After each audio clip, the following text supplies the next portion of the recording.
Qu'est-ce que je risque si la police me contrôle et que je n'ai pas mes papiers sur moi ? Vous écoutez un podcast imaginé par Le Particulier, le média de référence pour mieux connaître vos droits au quotidien. Aujourd'hui, nous répondons à la question de Laura. Récemment, elle a fait l'objet d'un contrôle d'identité par la police dans son quartier. Elle se demande ce qu'il se serait passé s'il n'avait pas eu ses papiers avec elle. Alors à vos droits, prêts, partez. Selon la Cour des comptes, environ 47 millions de contrôles d'identité ont été réalisés en 2021 en France, dont 15 millions lors de contrôles routiers. Est-ce que je peux être contrôlée pour n'importe quel motif ? Non, c'est réglementé. En dehors de toute infraction, le contrôle d'identité doit avoir pour but de prévenir une atteinte à l'ordre public. Il peut avoir lieu indépendamment de votre comportement dans le cadre d'une opération de maintien de l'ordre.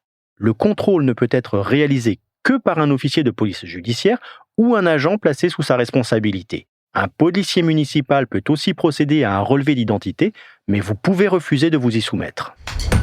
C'est vraiment obligatoire d'avoir toujours sa carte d'identité ? Non, pas forcément. Lorsque vous êtes soumis à un contrôle, rien ne vous oblige à présenter une carte d'identité. Vous pouvez montrer tout document permettant de justifier de votre identité.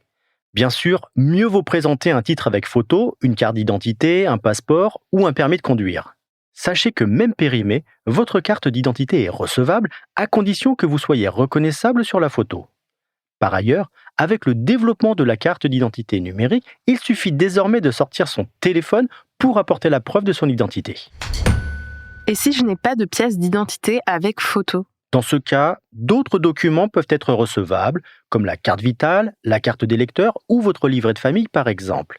Et si vous n'avez vraiment aucun document sur vous, un témoignage peut suffire si la personne qui est avec vous confirme votre identité. Si je n'ai pas de papier, je peux être arrêtée ? Si vous ne pouvez pas justifier votre identité ou si vous refusez de le faire, vous pouvez être retenu sur place ou emmené au commissariat pour effectuer une vérification. Une vérification qui ne doit pas dépasser 4 heures à partir du début du contrôle. Pendant cette durée, vous pouvez essayer de faire amener vos documents d'identité par un proche ou de faire appel à des témoignages. Et si vous persistez dans votre refus, ou s'il est impossible d'établir votre identité, le procureur peut autoriser la prise d'empreintes digitales et de photos.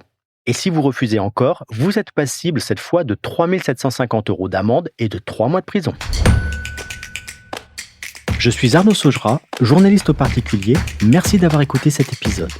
Si ce podcast vous intéresse, vous pouvez également retrouver toute l'actualité patrimoniale sur notre site leparticulier.lefigaro.fr.